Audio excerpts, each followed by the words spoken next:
अस्सलाम वालेकुम बच्चों, मुझे उम्मीद है आप ठीक होंगे और कंटिन्यू प्रैक्टिस करते होंगे। जब तक आप रिवाइज़ और प्रैक्टिस नहीं करोगे तब तक आपको केमिस्ट्री समझ नहीं आएगी। जब आप कंटिन्यू रिवाइज़ और प्रैक्टिस करोगे तो ये खुद ब खुद आपके दिमाग से नए नए कंसेप्ट्स निकलेंगे और आपको न्यूमेरिकल्स ईज़िली आपको आएंगे और आपको हर एक क्वेश्चन का आंसर भी मिलेगा।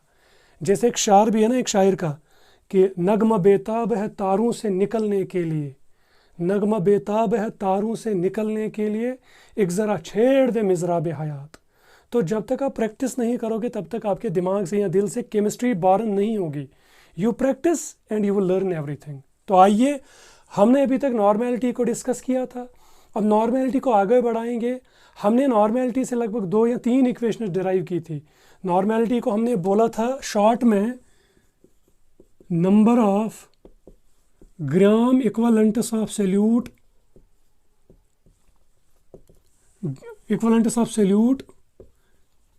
पर लीटर ऑफ सोल्यूशन, यानी वॉल्यूम ऑफ सोल्यूशन, उस पर हमने डिस्कस किया था। और आप पिछले लेक्चर पे जाओ जहाँ पर हमने मोलैरिटी नॉर्मेलिटी को डिस्कस किया था। पहले हमने ग्राम इक्विवेलेंट मास को डिस्कस किया था, फिर उसके बाद नंबर ऑफ ग्राम इक्विवेलेंट्स को डिस्कस किया था, फिर उसके बाद हमने किया था डिस्कस नॉर्मेलिटी को। हमने वहाँ पर डिस्कस किया था ग्राम equivalent mass of acid, base and salt. तो फिर हम पहुँचे थे नॉर्मेलिटी पे हमने ये इक्वेशन डिराइव की थी। उसके बाद हमने बोला था normality is equal to last में WB डिवाइड बाई MB, यानी molar mass of solute. This is given mass of solute, this is molar mass of solute यानी molecular mass of solute into volume अगर ml में होगा तो यहाँ पर multiply होता है 1000 और फिर यहाँ पर मल्टीप्लाई होता था n फैक्टर। ये n फैक्टर होता था एसिडिटी ऑफ बेस और बेसिसिटी ऑफ एसिड और total charge on any ion in an ionic compound. यहाँ तक हमने डिस्कस किया था। फिर उसके बाद हमने डिस्कस किया था molarity of dilution. Molarity of dilution में हमने क्या, ये पहली इक्वेशन थी। उसके बाद हमने किया था नॉर्मेलिटी ऑफ डाइल्यूशन, इसको हमने डिराइव किया था। नॉर्मेलिटी ऑफ डाइल्यूशन को हमने डिस्कस किया था कि नॉर्मेलिटी को क्या होगा when we add some extra amount of water. फिर वहाँ से इक्वेशन निकली थी N1V1 is equal to N2V2, और अगर N2 निकालना है तो N2 is equal to N1V1 divide by V2। और आपको पता था कि V2 is equal to V1 plus extra amount of water, यानी ये जो डाइल्यूशन में हमने वाटर डाला था, ये हमने इक्वेशन की थी। उसके बाद हम आए थे मोलैरिटी ऑफ मिक्सचर पे, यानी ये एक सोल्यूशन है, इसकी नॉर्मेलिटी है N1 और इसका वॉल्यूम है V1। दूसरी सोल्यूशन है इसकी नॉर्मेलिटी है ये N2 और वॉल्यूम है V2। अगर दोनों को हम मिलाएंगे कंटेनर में, दोनों को, इस सोल्यूशन को और इस सोल्यूशन को, तो ये एक मिक्सचर बना। तो इसकी नॉर्मेलिटी होगी N मिक्सचर। वो किसके बराबर होगी, हमने वो डिराइव किया था। N मिक्सचर बराबर होता है N1V1 plus N2V2 divide by V1 plus V2। ये भी हमने इक्वेशन डिराइव की थी। उसके बाद हम आए थे नॉर्मेलिटी एंड डेंसिटी पे आए थे।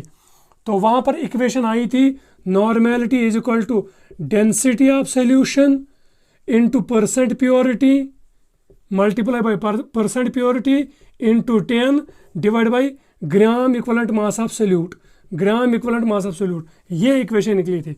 हमने ये 4 इक्वेशन डिराइव की थी। अब यहाँ से हम थोड़े बहुत न्यूमेरिकल्स करेंगे जो बहुत ही ज़रूरी है। तो आइए अभी हम इन पे न्यूमेरिकल्स करेंगे। पहले यहाँ तक स्क्रीनशॉट उठाओ, ऑलरेडी हमने इनको डिराइव किया है।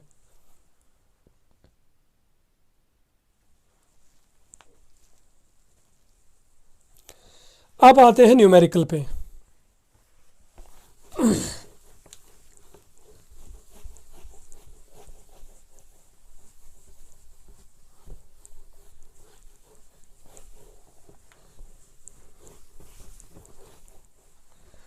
चारों इक्वेशंस यहाँ पर रखो। N is equal to given mass of solute, molar mass of solute into volume in ml into N factor into 1000। ये याद रखो। Molarity of normality of dilution N1V1 is equal to N2V2, यह है normality of dilution. और है normality of mixture N mixture is equal to N1V1 plus N2V2 divide by V1 plus V2।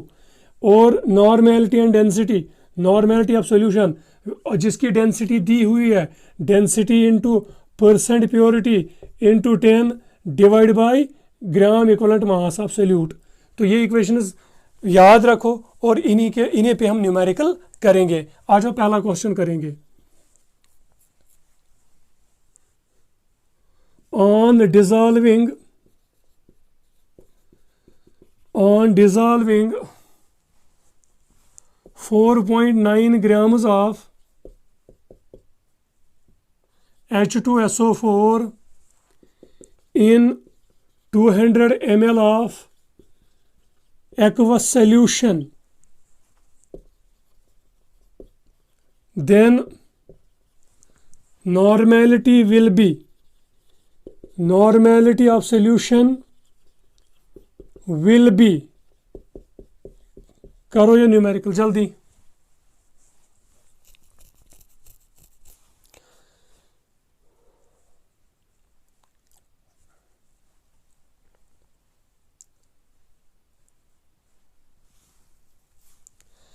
देखो solution दिया क्या है, गिवन मास ऑफ सॉल्यूट यानी WB दिया हुआ है, WB दिया हुआ है, MB तो निकालना है ना, WB इज इक्वल टू 4.9 ग्राम। अच्छा MB मोलर मास और मॉलिक्यूलर मास ऑफ H2SO4 किसके बराबर है? H2SO4 का मोलर मास H2SO4, एक हाइड्रोजन का 1 मास है, 2 का होगा 2, सल्फर का है 32, 4 ऑक्सीजन का होगा 64, इनको ऐड करो दैट इज 98। तो MB इज इक्वल टू 98 ग्राम पर मोल। ये तो आपको पता है ऑलरेडी जब मोल कंसेप्ट डिस्कस करते हैं। अच्छा ये तो हमने किया डिस्कस, ये भी डिस्कस। वॉल्यूम तो ऑलरेडी दिया हुआ है, volume is equal to 200 ml, 200 ml solution.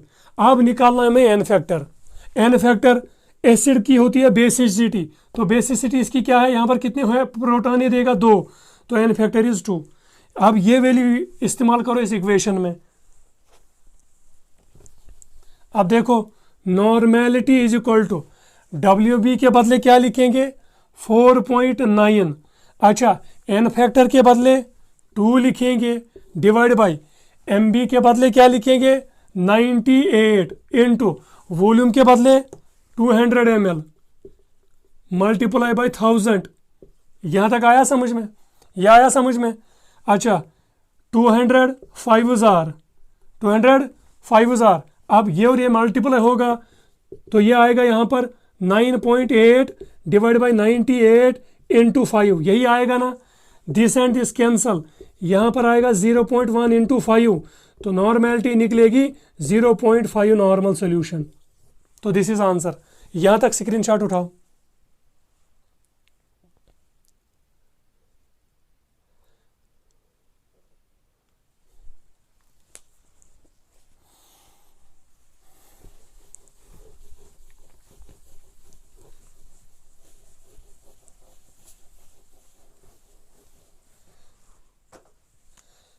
देखो question 300 ml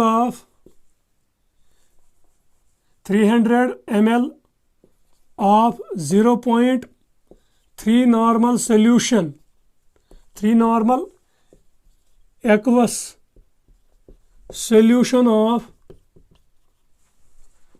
urea is diluted with 100 ml of water. The final normality of the solution will be, करो ये क्वेश्चन जल्दी।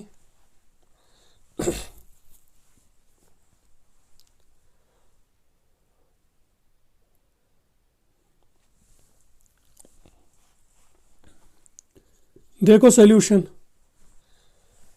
ये है V1, ये है N1, यही है ना। ये पहली सॉल्यूशन है इसकी, इसका वॉल्यूम है 300 ml, इसी की नॉर्मेलिटी है 0.3, यानी N1 is equal to 0.3 normal, V1 is equal to 300 ml। Extra water हमने कितना डाला, 100 ml, यानी इस 300 ml में हमने एक्स्ट्रा वाटर डाला, तो वो टोटल कितना बना, 400 ml। ऑलरेडी था ना 300 ml solution, listen carefully, already कितना था सॉल्यूशन, 300 ml, एक्स्ट्रा क्या डाला, 100 ml, 300 प्लस 100 ml हुआ ना 400 ml, तो V2 is equal to 400 ml। ऐसे लिखो यहाँ पर, किसके बराबर, 300 प्लस 100 ml, इसी के बराबर है ना। अच्छा, फाइनल नॉर्मेलिटी निकालनी है, वो किसके बराबर है। अब देखो ये होगी ना N1 V1 इसको N2 V2, अगर N2 निकालना है तो वो किसके बराबर बनेगा, N1 V1 divide by V2। Put these values, ये वैल्यूज इस्तेमाल करो ये वैल्यूज इस्तेमाल। N1 के बदले क्या लिखोगे, यानी N2 is equal to N1 के बदले 0.3, V1 के बदले 300 डिवाइड बाई V2 के बदले क्या लिखोगे, 400 ml। ये और ये जीरो काट, ये और ये जीरो काट, 3 3 जार 9, तो N2 is equal to 0.9 divide by 4 normal. अब ये क्या आएगा, 4 2 जार 8, यानी N2 इज इक्वल टू 0.2, और यहाँ पर आएगा फिर ये 0.22 नॉर्मल। ये है सोल्यूशन। अब देखो पहली सॉल्यूशन की नॉर्मेलिटी क्या थी, 0.3, अब क्या बना 0.2, तो नॉर्मेलिटी इंक्रीज हुई है डिक्रीज, पहले क्या थी 0.3, अब क्या है 0.2, यानी नॉर्मेलिटी क्या हो गई, डिक्रीज। इसका मतलब है with dilution normality decreases, with dilution concentration decreases. यहां तक स्क्रीनशॉट उठाओ।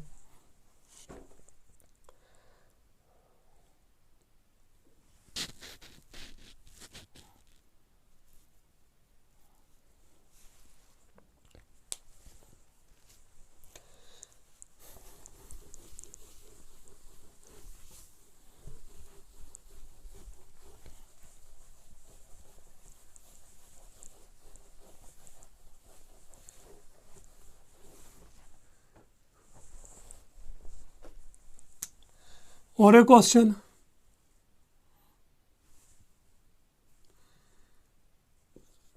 ml 0.25 normal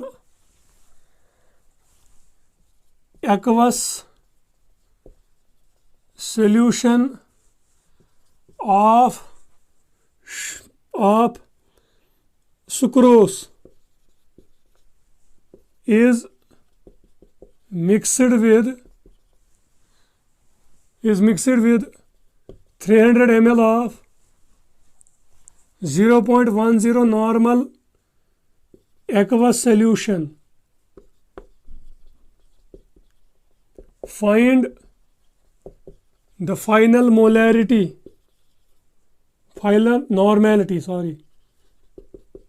of the mixture.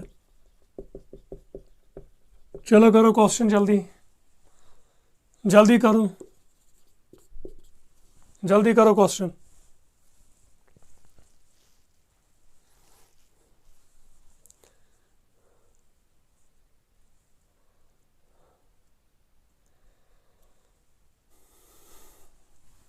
देखो N1 दिया हुआ है किसके बराबर, 0.25, V1 भी दिया हुआ है 200 ml, यही है ना।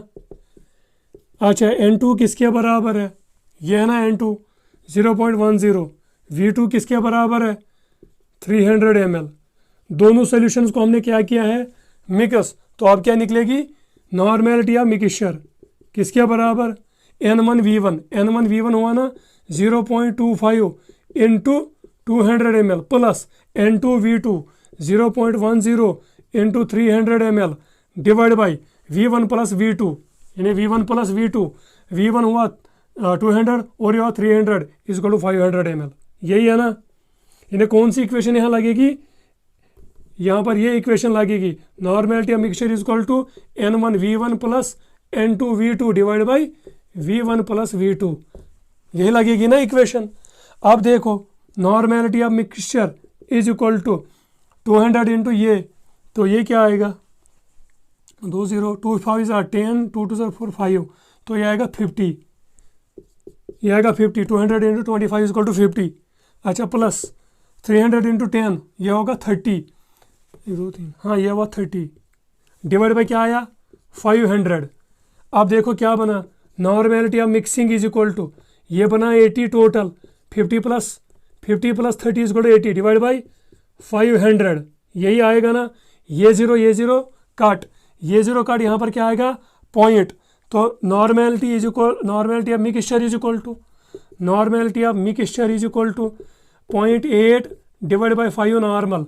इसको और करो ये, so normality of mixture is equal to 0.5 1 हज़ार 5 5 6 0.16 नॉर्मल, ये आंसर है। चलो करो जल्दी। V1 N1 V2 और N2।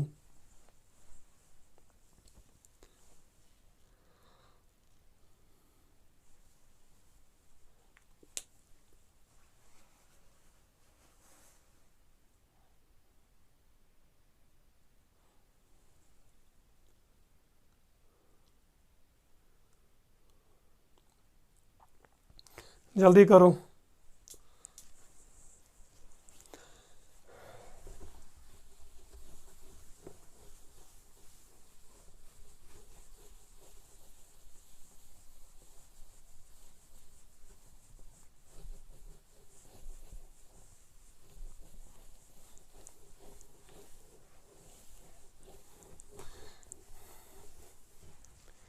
इसको और कंटिन्यू करेंगे, फिर और न्यूमेरिकल्स करेंगे।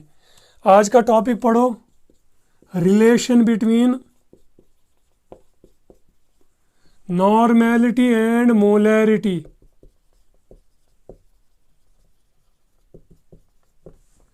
आज का ये टॉपिक है, रिलेशन क्या है नॉर्मेलिटी और मोलैरिटी के दरमियान। अब देखो, वी नो दैट, हमें पता है, क्या पता है हमें, मुझे लगता है आपको कुछ नहीं पता है। तो देखो क्या पता है, normality is equal to given mass of solute into N factor divide by molar mass of solute into volume into 1000। अगर ये ml में होगा, यहाँ तक आया समझ में, यह आया समझ में, यह है ना पहली इक्वेशन, यही है। मोलैरिटी किसके बराबर है, molarity is equal to given mass of solute divide by molar mass of solute volume of solution into 1000, यही है ना, यही है ना। अब सिंपली देखो गोबरमेन, देखो मोलैरिटी किसके बराबर है, गिवन मास ऑफ सोल्यूट, यही है ना, given mass of solute divide by molar mass of solute into volume of solution into 1000, यही है ना। अब डब्ल्यू बी यहाँ पर है, डब्ल्यू बी यहाँ पर भी है, एम बी यहाँ पर भी है, एम बी यहाँ पर भी है, वी यहाँ पर भी है, वी यहाँ पर 1000 है, यहाँ पर 1000, मगर यहाँ पर एन एफ है, यहाँ पर एन एफ। इसका मतलब है ये सारी टर्म यहाँ पर, यहाँ से यहाँ तक, ये सारी है ना बराबर किसके बराबर, मोलैरिटी के बराबर। So by using value of m in equation first we get, इस सारे के बदले हमने क्या किया इस्तेमाल, molarity. So n is equal to, ये n फैक्टर पहले लिखो और इस सारी term W B M B V in 1000, W B M B V into इस सारी टर्म के बदले क्या लिखो, molarity. So this is the relationship between normality and molarity. अगर मोलैरिटी निकालनी होगी नॉर्मेलिटी से तो ये एन एफ जाएगा नीचे, तो एन फैक्टर, तो ये इक्वेशन याद रखो। यहाँ तक आया समझ में, normality is equal to given mass of solute into N factor divided by molar mass of solute into volume of solution in ml into 1000। Molarity आपको पता है इसके बराबर है given mass of solute molar mass of solute volume into 1000। ये सारी term यहाँ पर मोलैरिटी के बराबर है, तो m वैल्यू यहाँ रखो इसके बदले, तो ये बनेगा n is equal to N factor into m, क्योंकि n फैक्टर पहले इसके बदले हमने m लिखा, तो यहाँ से ये निकला। स्क्रीनशॉट उठाओ।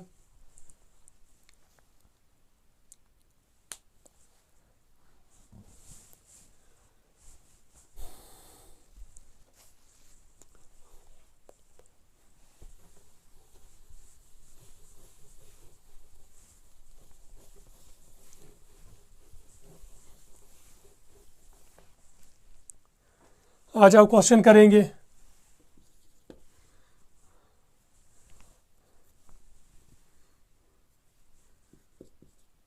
Find the molarity of 0.3 normal aqueous solution of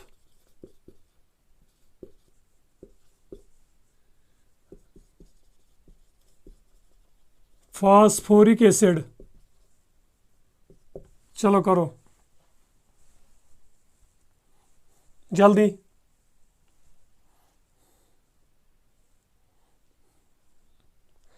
जल्दी करो।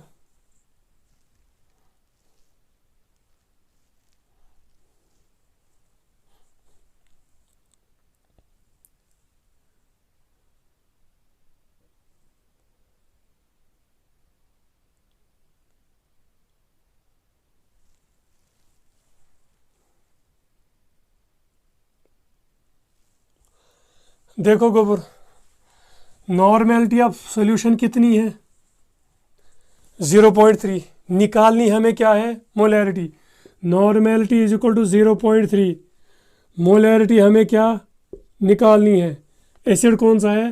Phosphoric acid H3PO4। H3PO4 ये ट्राई बेसिक एसिड है। Try basic acid that is, इसका NF है इक्वल टू 3, क्योंकि ये 3 प्रोटॉन्स देंगे, वो 3 हाइड्रोनियम आयन्स बनाएंगे वाटर में। आपने बेसिसिटी ऑलरेडी पढ़ा है ना, basicity of N acid, number of hydronium ions formed by a molecule of acid when it dissociates in water, यही पढ़ा था ना, या when it dissociates in aqueous solution. एक मॉलिक्यूल ऑफ एसिड कितने हाइड्रोनियम आयन्स बनाएगा एक्वस सॉल्यूशन में? जब वो पूरा डिसोसिएट होगा, that is called basicity of N acid. ये पता है ना आपको। अब देखो, वैल्यू तो सारे पता है, निकालनी क्या में? मोलैरिटी। नॉर्मेलिटी दी है ना, तो ये वाली equation. So molarity is equal to, normality किसके बराबर है? 0.3। NF किसके बराबर है? 3 के बराबर। तो molarity is equal to 0.1 molar solution. तो ये आंसर है। स्क्रीनशॉट उठाओ।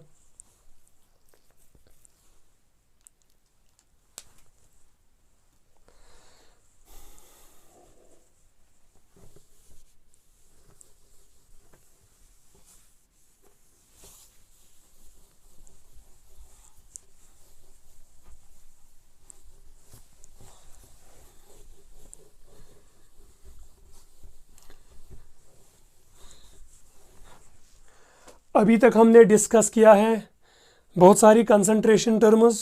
अब हम लास्ट कंसंट्रेशन टर्म पढ़ेंगे और फिर इन सारी कंसंट्रेशन टर्म्स को हम क्लब अप करेंगे और बाकी सारे न्यूमेरिकल्स भी करेंगे। तो आइए, और एक टर्म है that is called ppm, parts per million. Parts per million. अच्छा, ये पार्ट्स पर मिलियन है, पार्ट्स पर बिलियन बोलो, पार्ट्स पर ट्रिलियन, ये समझ आया? बिलियन ट्रिलियन खुद समझ आएगा। अच्छा, ये पार्ट्स पर मिलियन, समझो आप मेरी बात को, लिसन केयरफुली।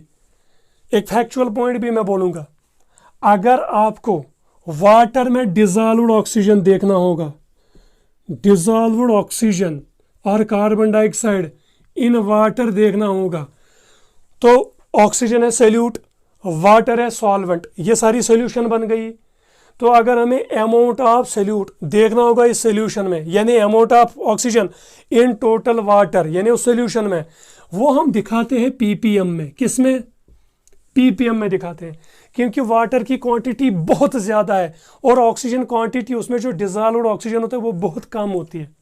यहाँ तक आया समझ में?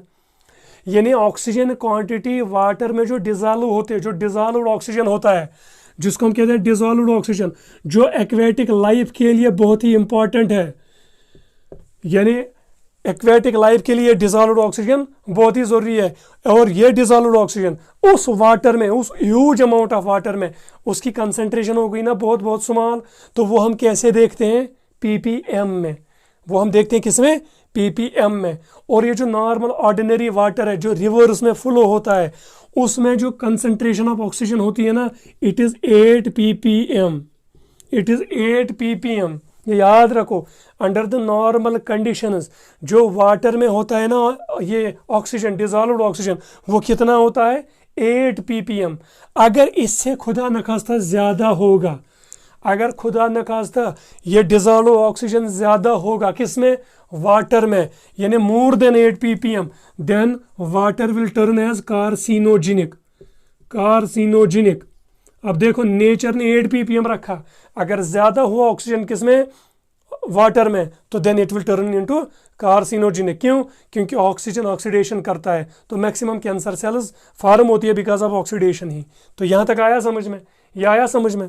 अब देखो ppm हम किसको कहेंगे, यानी इसका मतलब है यहाँ से हमें यह पता चला कि जब सोल्यूट की कंसंट्रेशन बहुत कम होगी, जब सोल्यूट की कंसंट्रेशन बहुत कम होगी इन सोल्यूट में, या जब सोल्यूट की कंसंट्रेशन बहुत कम होगी इन सोल्यूशन में, हम उस वक्त कंसंट्रेशन कैसे करते हैं कैलकुलेट, ppm से।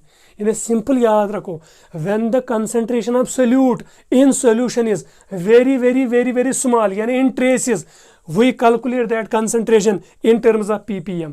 यानी ppm is used to calculate concentration that too in traces।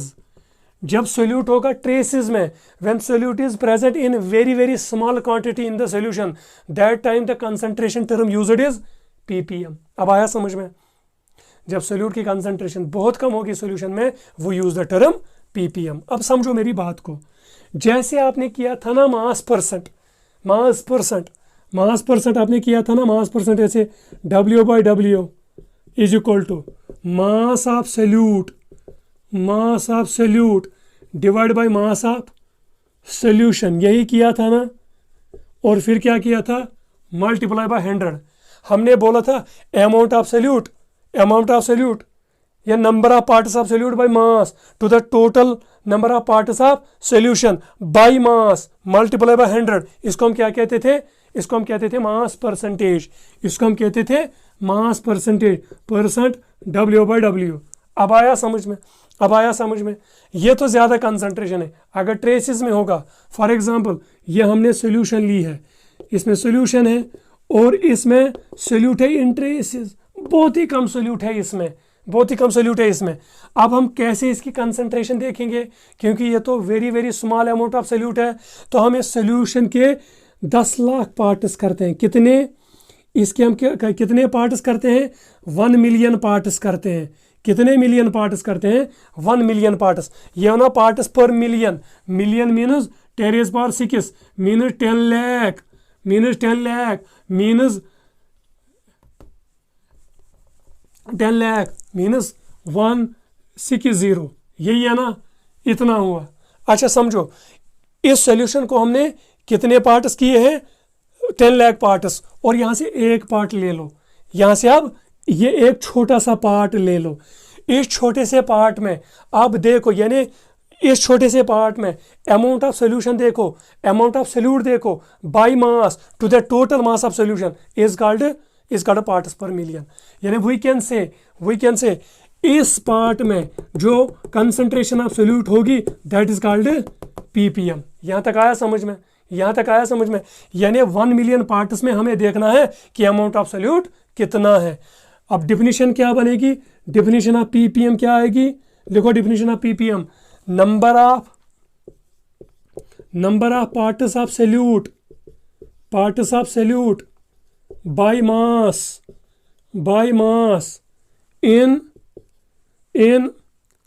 In 1 million और 10⁶ parts bye mass of solution. समझ आया, यह डिफिनीशन है, number of parts of solute by mass in 1 million parts bye mass of solution is called ppm। लिखो जल्दी,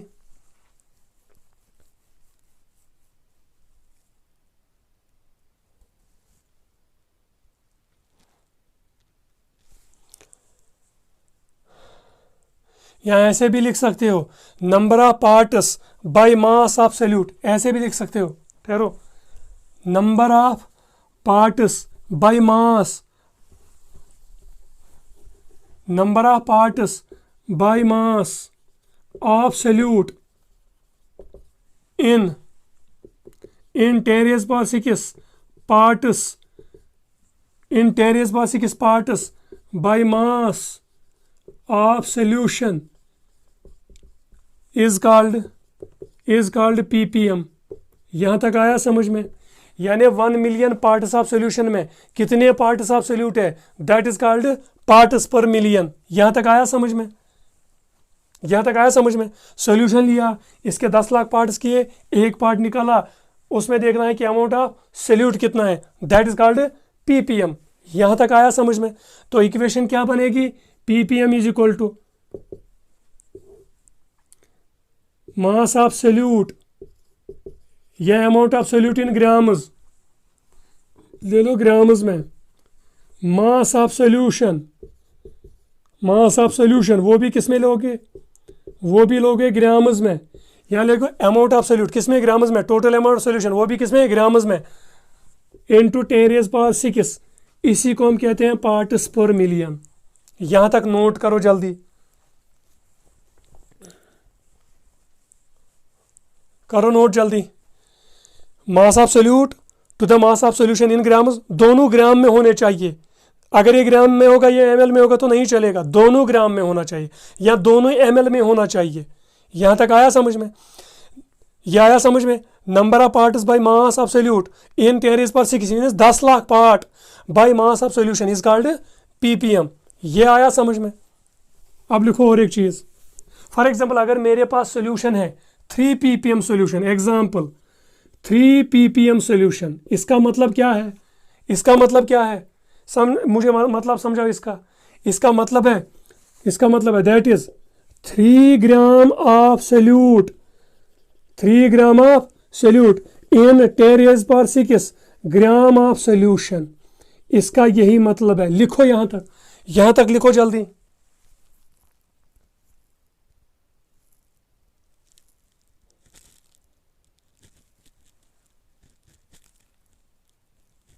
समझ आया? यहां तक आया समझ में? यह आया समझ में? लिखो जल्दी। इसका यह भी मतलब है अगर 1 ग्राम सोल्यूट होगा, अगर 1 ग्राम सोल्यूट होगा इन 1000 ml सोल्यूशन, इन 1000 ml सोल्यूशन, इसको हम कहते हैं 1000 ppm। इसको हम कहेंगे 1000 ppm, यानी 1 gram of solute in 1000 ml of solution, इसको हम क्या कहेंगे? इसको हम कहेंगे 1000 ppm। अगर इसका 1000 पार्ट होगा इन 1000 ml, अगर इसका 1000th पार्ट होगा, listen carefully, 1 gram of solute in 1000 ml of solution is equal to 1000 ppm।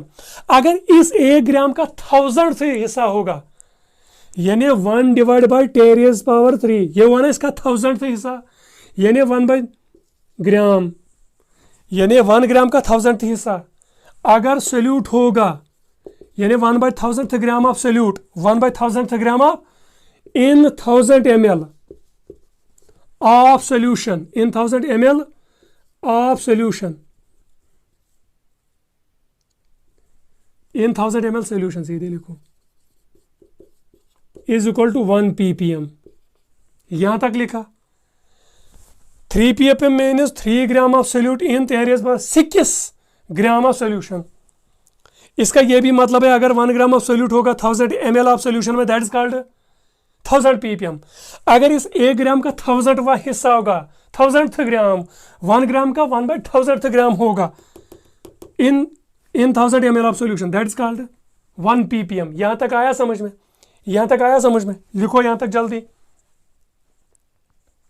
इसका मतलब ये हुआ 1/1000, ये हुआ ना 1 mg भी, यानी 1 mg of solute, 1 mg solute, 1 mg solute in 1000 ml, in 1000 ml is equal to 1 ppm। इसका मतलब है x mg solute in 1000 ml is equal to x ppm। लिखो यहां तक, जल्दी लिखो यहां तक।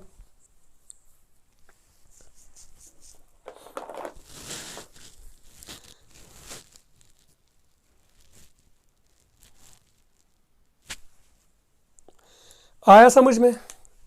क्या हुआ? ppm parts per million, number of parts bye mass of solute, लिखा यहां तक, number of parts bye mass of solute in 10⁻⁶ parts bye mass of solution is called ppm।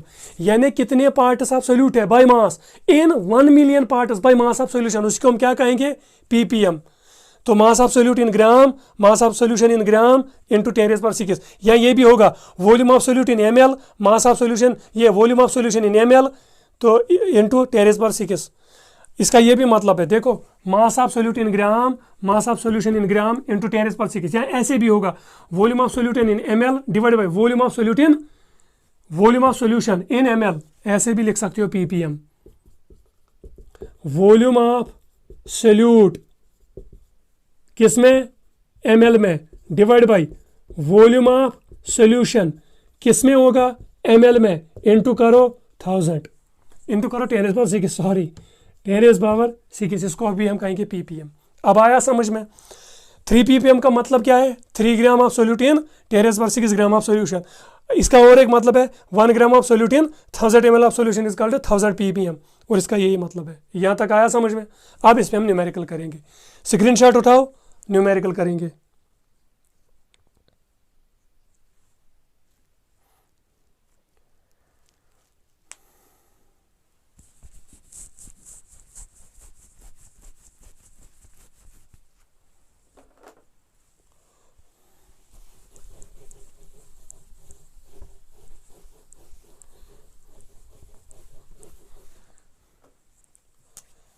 Question,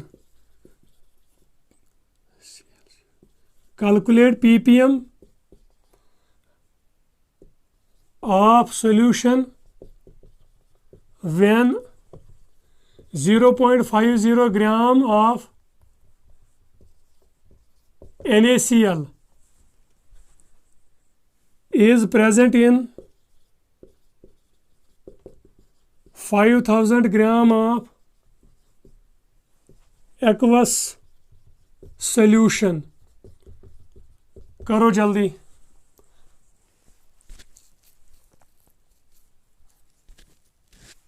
करो जल्दी। सोल्यूट कितना है? 0.5 ग्राम। सोल्यूशन कितनी है? 5000 ग्राम। क्या निकालना है? ppm। Simply ppm is equal to mass of solute in gram, कितने के बराबर है? 0.50 ग्राम। मास ऑफ सोल्यूशन कितना है? 5000 ग्राम, बच्चों वाला न्यूमेरिकल, इंटू 10⁻⁶। यहाँ तक आया समझ में? इंटू 10⁻⁶। अच्छा देखो, ppm is also equal, simple math सिखाऊंगा मैं, 0.50 ये बनेगा ना 5 इंटू 10⁻3, 10⁻3 होना 1000, 1000 इंटू 5 होना 5000। यहाँ तक आया समझ में? इंटू 10⁻⁶। अगर ये ऊपर जाएगा ये बनेगा ना 10⁻⁻3, तो ये और यहाँ के 3 काट हुए। आया समझ में? ये आया समझ में? यहाँ तक आया समझ में? तो क्या बना? ppm is equal to 0.50 divide by 5 into 10⁻3। अब आया समझ में? ये आया समझ में? अब देखो गोबरमैन, अब देखो 5 10,000, तो ppm is equal to 0.10 into 100, क्योंकि 10⁻3 है ना 1000 के बराबर, इंटू 1000, यानी 5 10,000 हुआ ना ये 50, तो 0.10, ये 10⁻3 किसके बराबर है? 1000 के बराबर। अब मल्टीप्लाई करो इसको, कितने जीरो?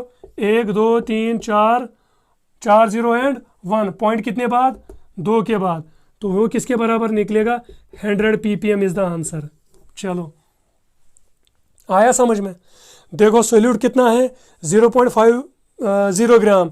सोल्यूशन कितना है? 5000 ग्राम, मल्टीप्लाई 10⁻⁶। अच्छा 5000 किसके बराबर है? 5 इंटू 10⁻3, यहाँ के 10⁻3 और यहाँ 10⁻3 खत्म होगा, बचेगा क्या? 10⁻3, 5 10,000, तो ये निकलेगा 0.1, 10⁻3 किसके बराबर है? 1000, मल्टीप्लाई करो, यहाँ से क्या निकलेगा? 100 ppm। तो दिस इज द आंसर। करो जल्दी।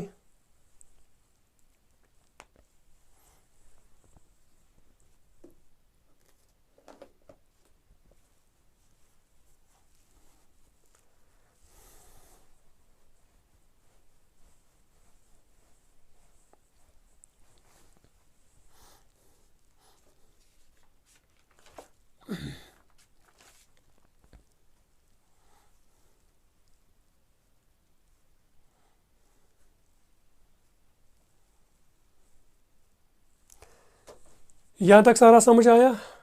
चलो आज का लेक्चर यहीं तक, और बाकी न्यूमेरिकल्स अब हम कंबाइन में करेंगे। तो टिल देन बाय बाय।